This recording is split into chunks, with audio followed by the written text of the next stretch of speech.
Yo llego como diputado federal, pero llego por el metro. Llego en el metro Candelaria, que es el metro que me queda más cerca. Entonces llego a la puerta y me dice el de seguridad. Sus órdenes.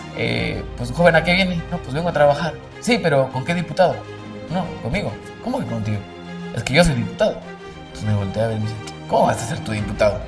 Y a partir de ahí comencé a participar y fue donde conocí al presidente, al dirigente del movimiento, el presidente Andrés Manuel López Obrador. Ahí conocí a nuestra presidenta del partido, Luisa María Alcalde, que ella era la dirigente nacional de Morenaje. Fundamos el movimiento en nuestro partido. Pues todos entraron con la idea de que iba a haber un salario, ¿no? Pues ya es un partido oficialmente. Y a los 2 meses se dieron cuenta que no, o sea, que había que ponerle. Yo creo que ellos son las 4 personas que para mí han sido mis referentes, que han sido mis guías y que sobre todo han demostrado que se puede y que se tiene que construir desde abajo, con las bases, con el pueblo, porque con el pueblo todo y sin el pueblo nada. Yo tengo algo muy claro. Mi vida personal, yo soy hijo de una maestra jubilada, hijo de un médico jubilado, no tengo familia política ni familia millonaria. Y yo no puedo renunciar a mis principios, a mis ideales y mis convicciones. Y parte de eso es servirle a la gente.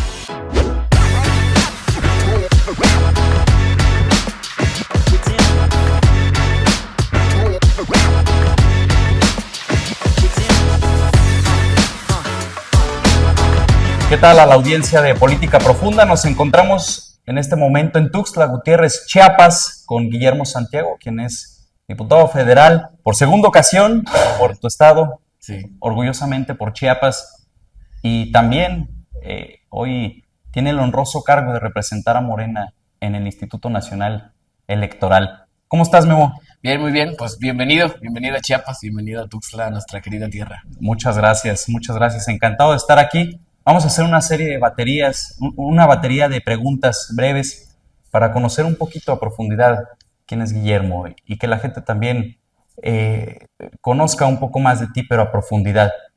¿Qué estaba pasando en San Cristóbal de las Casas cuando decidiste fundar Morena ahí? Wow, fue en el 2012 que empezamos a construir el movimiento, compartir. Mi historia es larga, pero yo decidí participar en la lucha y en el movimiento por nuestra transformación del país cuando tenía 18 años. Y justo cuando tenía 18 años yo estaba una vez en el parque y vi en una marcha del movimiento Yo Soy 132, que algunos recordarán, fue un movimiento de jóvenes y estudiantes que se dedicó a exigir la democratización de los medios de comunicación, porque traíamos una consigna de Televisa y unas palabras ahí, porque pues manipulaban la información y no dejaban que la gente supiera la verdad. Y a partir de ahí comencé a participar y fue donde conocí al presidente, al dirigente del movimiento, el presidente Andrés Manuel López Obrador, que lo conocí por un video del desafuero, un discurso histórico que dio cuando él dijo, y no olviden que a ustedes y a mí nos juzgará la historia. Y vaya que nos juzgó la historia y que lo puso a él como un hombre que cambió la historia de este país. Y yo desde ahí decidí sumarme, decidí involucrarme a participar con todo. Yo fui de los que se registró en una página que se llamaba AMLO.si, que te daban una hojita que decía protagonista del cambio verdadero. Entonces yo me registro, voy a las oficinas y digo, yo quiero sumarme, yo quiero ayudar. Y a partir de ahí comencé en Morenaje, en ese tiempo en Morenaje. Ahí conocí a nuestra presidenta del partido, Luisa María Alcalde, que ella era la dirigente nacional de Morenaje, de este movimiento de regeneración nacional de jóvenes y estudiantes, y empezamos a participar con muchas adversidades. Hacíamos tendederos informativos, literal poníamos un lacito y los amarrábamos entre los árboles y con ganchos para colgar ropa, le sacábamos copias a algunos medios de comunicación a la jornada, perdón por el comercial, pero le sacábamos copias a la jornada, en ese tiempo a Proceso, que eran medios alternativos que daban en comunicación real de lo que estaba pasando. Y pues ahí empezamos a formar a nuestro movimiento, empezamos a formar nuestro partido. Luego me vengo a Tuxtla a vivir y aquí y empecé a estudiar la carrera en la Universidad Autónoma de Chiapas. Y en este proceso universitario pues me convierto en líder estudiantil justo en el 2013 porque estaba en la mal llamada reforma educativa de Peña Nieto. Entonces decidimos protestar y salir a las calles a protestar por estas injusticias que estaba viviendo el gremio magisterial, pero también por las injusticias que vivíamos dentro de la universidad. La corrupción y pues todas las cosas que estuvimos padeciendo ahí. Entonces nos metimos de lleno a la participación política, justo, bueno, aquí estamos, es muy cerquita del Parque La Marimba, para los que son aquí de Tuxtla y de Chiapas, y bueno, aquí a 3 cuadras pues tenemos a la Avenida Central y pues aquí marchamos muchas veces, muchas veces, y en ese tiempo pues no recibíamos atención, sino recibíamos represión, amenazas, porque pues el movimiento se construyó en las calles y se construyó desde la resistencia.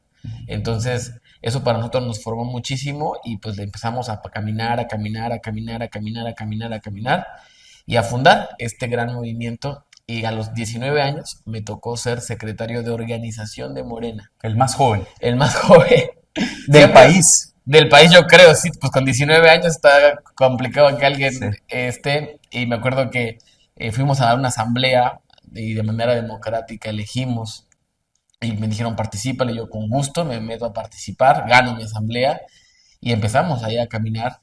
Y es curioso porque cuando fundamos el movimiento en nuestro partido, pues todos entraron con la idea de que iba a haber un salario, ¿no? Pues ya es partido oficialmente y a los 2 meses se dieron cuenta que no, o sea, que había que ponerle. Sí. Entonces, muchos compañeros, compañeras que no tenían una motivación correcta, se fueron, dijeron, no, nos vamos, y Sí. nada más nos quedamos dos, el de jóvenes y yo que era el de organización.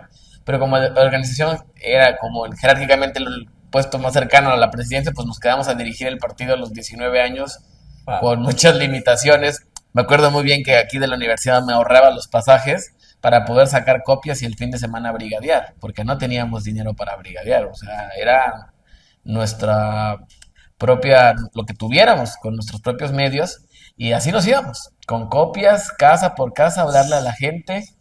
Tengo una anécdota siempre que la platico, mi primera asamblea del partido, pues yo me fui a una colonia, ¿no? Y caminar casa por casa.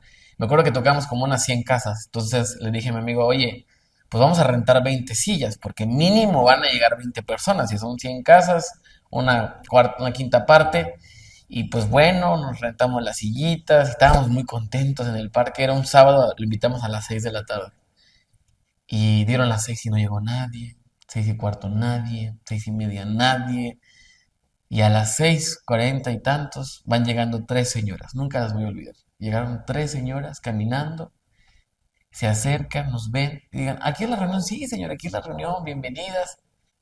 Y me dicen, oiga, se sientan las tres, como que se empiezan a cuchichear entre ellas, y se levanta una y se acerca, oiga, joven, ¿y qué nos van a dar? Y yo, no, señora, pues nada, aquí es la lucha social, porque mire usted, tenemos que ir en contra de la reforma energética de Peña Nieto y las reformas del Pacto por México que tanto daño le están haciendo al país. Y me queda viendo y me dice, ok. Entonces regresa con ellas y dice, bueno, muchas gracias, con permiso. Y se nos va, y yo me dije, Dios mío, eh, fue difícil porque por un momento nos dolió porque dijimos, no, hombre, todo el esfuerzo. Y le decía a mi amigo en ese tiempo, oye hermano, pues hay que seguir. Algún día vamos a ganar con la gente y con el pueblo y se va a cambiar esa injusticia. Y llegó ese día y por eso me siento tan contento y tan orgulloso de formar parte de este movimiento. Y dentro del movimiento, ¿quiénes han sido tus referentes ideológicos en ese entonces y ahora, o incluso emocionales en este proceso? Pues mira, primeramente el presidente Andrés Manuel López Obrador. Yo le tengo un aprecio y agradecimiento enorme. Fui el diputado federal más joven del país a los 22 años, luego director de la INJUVE a los 25. Le tengo un agradecimiento enorme. Por supuesto, a nuestra presidenta Claudia Sheinbaum Pardo, que yo la sigo desde que era alcaldesa en Tlalpan, el trabajo grande que hizo allá, luego como jefa de gobierno, luego nuestra presidenta de la República y ahora estoy en este espacio. Gracias, gracias, gracias a ella, que yo siempre le tendré un agradecimiento enorme porque ha sido una mujer que ha sentado ya sigue construyendo este segundo piso de la cuarta transformación. Por supuesto, nuestra presidenta del partido, Luisa María Alcalde, que desde que estaba en Morenaje viene en la construcción, bueno, fue secretaria del trabajo, en ese tiempo fue mi jefa, bueno, yo era del INJUVE y trabajamos, hizo un gran trabajo en la secretaría y por supuesto también Citlali Hernández, nuestra secretaria de las mujeres, que ha estado también en una lucha histórica. Yo creo que ellos son las cuatro personas que para mí han sido mis referentes, que han sido mis guías y que sobre todo han demostrado que se puede y que se tiene que construir desde abajo, con las bases, con el pueblo, porque con el pueblo todo y sin el pueblo nada. Completamente. Fuiste el diputado federal más joven a los 22 años. 22 A los años. 22 años. ¿Qué se siente estar en el Congreso cuando la mayoría te doblaban la edad? Wow. Mira, yo tengo una anécdota que siempre la platico. El primer día que yo llegué a la Cámara de Diputados, hace 10 años, justo fue el 2015, Hace 10 años. no me querían dejar entrar. Yo llego como diputado federal, pero llego por el metro, llego en Ajá. el metro Candelaria, Ah, que era el sí. metro que me quedaba más cerca. Entonces llego a la puerta y me dice el de seguridad, Sus órdenes. pues joven, ¿a qué viene? No, pues vengo a trabajar. Sí, pero ¿con qué diputado? No, conmigo. ¿Cómo que contigo? Es que yo soy diputado. Entonces me volteé a ver y me dice, ¿cómo vas a ser tu diputado? Y dice, no, no. Y yo le dije, sí, soy diputado. Entonces me acuerdo que empieza a hablar por la radio y dice, oiga, jefe, aquí dice un joven que es diputado. Y me pregunta, ¿y de qué partido? No, pues de Morena. Ah, y dice que es de Morena. ¿Y cómo te llamas? Guillermo Santiago. Ah, se llama Guillermo Santiago. Entonces a los 10 minutos baja corriendo el jefe de seguridad y nunca voy a olvidar sus palabras porque llega y me dice, una disculpa, diputado, ya revisamos, efectivamente usted es diputado, pero es que usted no parece diputado. Y yo, ¿cómo que no parezco? Y ahí aprendí que justo el Congreso en ese tiempo, cuando el PRIAN tenía la mayoría absoluta, era un espacio para las élites, era un espacio para grupos de poder, no para la gente, no para el pueblo. Y eso había que cambiarlo. Entonces, de ahí me metí, justo me jubilaron muchísimas veces, pero hasta la fecha, pues tengo 31 años, pero sigo siendo de los más jóvenes. Y yo siempre he dicho, no me juzguen por mi edad, porque la edad es algo pasajero, juzguenme por mis acciones y por mis convicciones, porque las convicciones son para toda la vida. Y creo que eso es lo más valioso y lo más importante. Wow, impresionante. ¿Crees que la 4T ha entendido a las juventudes o todavía hay una deuda pendiente con ellas? Creo que la cuarta transformación ha sido el movimiento que más ha luchado por las juventudes. Cuando estuve en el INJUVE, cuando recién llegamos, nos tocó recibir un país, el país que recibió el presidente Andrés Manuel, en el que de cada 10 jóvenes solamente 2 podían entrar a una universidad pública. Porque era un abandono tal, era un abandono impresionante que vivían así los jóvenes y que a partir de las políticas públicas y de las acciones que ha emprendido la cuarta transformación se ha ido resarciendo esa deuda. Por supuesto, falta un camino largo que recorrer, pero ha sido también el movimiento que más espacio ha dado a las y los jóvenes. Y ojo aquí, que ha dado la oportunidad a que jóvenes de a pie lleguen a espacios de incidencia. Creo que eso es algo que hay que reconocer y que se está atendiendo a las juventudes desde todas las aristas, desde todas las acciones, que se está atendiendo de manera profunda estas desigualdades y se está brindando educación, se está brindando acompañamiento económico y eso es como nunca lo habíamos visto desde el gobierno, porque antes no se hacía, antes los jóvenes éramos invisibles para el gobierno, ahora ya no. Y qué bueno porque eso ha sentado las bases y esto se va a seguir continuando porque queremos que se atienda a todos, pero por el bien de todos, primero las y los pobres y primero las que históricamente han sido invisibilizados e invisibilizadas. Completamente. Ahora que eres representante de Morena ante el INE, ¿cómo vives la transición de ser parte de los que protestábamos a ser parte de los que regulan? Claro, ha sido una cosa muy interesante que viví desde que fui diputado la primera vez y ahora ya luego fue como gobierno y ahora desde este espacio, tenemos una alta responsabilidad de trabajar con dignidad, con honestidad, con honradez y de hacer valer los principios e ideales por los que tanto luchamos. Nuestra lucha, como siempre lo tenemos claro, no es por cargos, sino por causas. Y ahora para mí es un honor poder ayudar desde ahí a que las cosas se hagan bien, a que nos conduzcamos siempre con nuestros principios y nuestros ideales. Y por supuesto que es una etapa distinta, también hay que entenderlo como movimiento, pero no podemos dejar las calles, no podemos dejar la lucha, porque el día que dejemos las calles y dejemos la lucha, dejamos de ser quienes somos. Y nosotros somos eso, somos la lucha social y estaremos siempre ahí y no dejaremos de luchar hasta que el pueblo lo diga. Entonces, siempre respetar la voluntad del pueblo y acompañar al pueblo. Completamente. ¿Qué fue lo más duro que te ha tocado vivir como diputado, como titular del INJUVE y ahora nuevamente como diputada? Pues no habría una cosa en específico, yo creo que han sido muchas cosas. Ah, sobre todo cuando, creo que cada etapa, cuando fui diputado, y éramos 35 diputados de Morena en la primera bancada, con Rocío Nale, que era nuestra coordinadora, ahora gobernadora de Veracruz, un saludo muy grande, y nuestra querida Ernestina Godoy, ahora Ah, claro, consejera claro. jurídica, sí, éramos como diputados juntos, otro abrazo, y bueno, el maestra Delfina también, otro abrazo muy Ah, grande, la también, gobernadora del claro. Estado de México.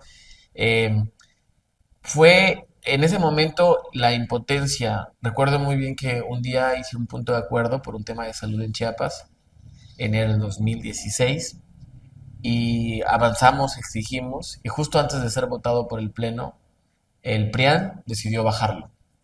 Yo me acuerdo que muy enojado fui a protestar, a decir, oye, ¿por qué están violentando el procedimiento parlamentario? Y se voltea uno de los priistas, dinosaurios, de los que tanto detestamos, que tanto daño le hicieron a México, y me dice, me volteé y me dice, pues somos mayoría y hazle como quieras. Y yo dije, oye, pero estás en contrasentido de lo que la propia ley establece. Y creo que eso fue para mí un parteaguas de decir, a ellos no les interesa a la gente y hay que luchar con todo. Cuando ya estuve como titular del INJUVE, fue la pandemia, que me acuerdo que nos tocó vivir, y recuerdo mucho que el presidente pues estaba preocupado porque pues la salud mental fue un tema muy importante en las personas jóvenes. Entonces nos dio la instrucción de poder ayudar y nos metimos de lleno a hacer un programa que en ese tiempo se llamaba Contacto Joven para atender de manera psicoemocional a jóvenes de todo el país, de manera virtual porque no podíamos vernos físicamente, y creo que fue un reto muy grande que lo logramos y lo logramos muy bien. Bueno, hasta UNICEF ayudó, o sea, fue una gran experiencia y también fue un aprendizaje de qué hacer en poco tiempo, porque pues, estaba la emergencia nacional con pocos recursos, pero con las estrategias adecuadas y la optimización de todos los recursos disponibles para poder atender a la gente. ¿Alguna vez pensaste en renunciar? No, nunca, Nunca. nunca, nunca. Yo tengo algo muy claro. Mi vida personal, yo soy hijo de una maestra jubilada, hijo de un médico jubilado, no tengo familia política ni familia millonaria, y yo no puedo renunciar a mis principios y a mis ideales y mis convicciones. Y parte de eso es servirle a la gente. Entonces, cuando uno le sirve a la gente, uno se debe a la gente, ya no se debe a uno mismo. Y por eso uno tiene que tener bien claro, aquí esto no es un trabajo y ya, esto es la patria, es la construcción de la patria.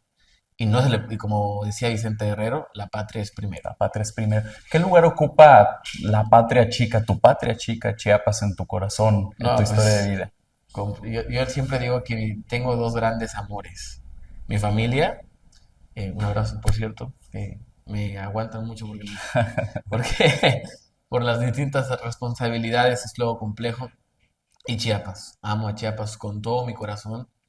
Puedo decir que conozco mi tierra, conozco mi estado y es una pasión muy grande porque creo que se puede seguir transformando y que tenemos que seguir haciendo un gran trabajo aquí en nuestra querida tierra. Una clásica, La Peñanitista. ¿Qué libro ha marcado tu historia de vida desde Chiapas? Ah, bueno, hablando de Chiapas, Balún Canam, de De Rosario Rosario Castellanos, sí, Castellanos. por supuesto. La adoro, creo que es la mejor escritora que ha tenido este país, con todo respeto, porque yo sé que va a haber un gran dilema ahí. Les recomiendo leer Balún Canam. ¿Por qué Balún Canam?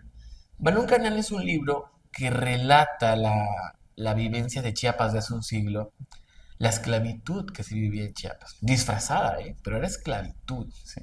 que vivían nuestros pueblos originarios, el atraso, la injusticia, la corrupción, el racismo, el clasismo, que marcó duramente a nuestra tierra. Y creo que es un libro que desde la novela te relata parte de ficción, pero parte de realidad, gran parte de realidad de lo que se vivía y sufría en ese tiempo. Oye, si pudieras enviarle un mensaje al Guillermo de 17 años, el que apenas soñaba con cambiar las cosas, ¿qué le dirías hoy? Uh, es muy buena pregunta. Yo le diría a ese Guillermo que guardaba sus pasajes para sacar copias y brigadear. Yo le diría que no dejara, que no, que siga así, que siga luchando, que hay muchas incertidumbres luego a esa edad, muchas dudas y mucho miedo al futuro.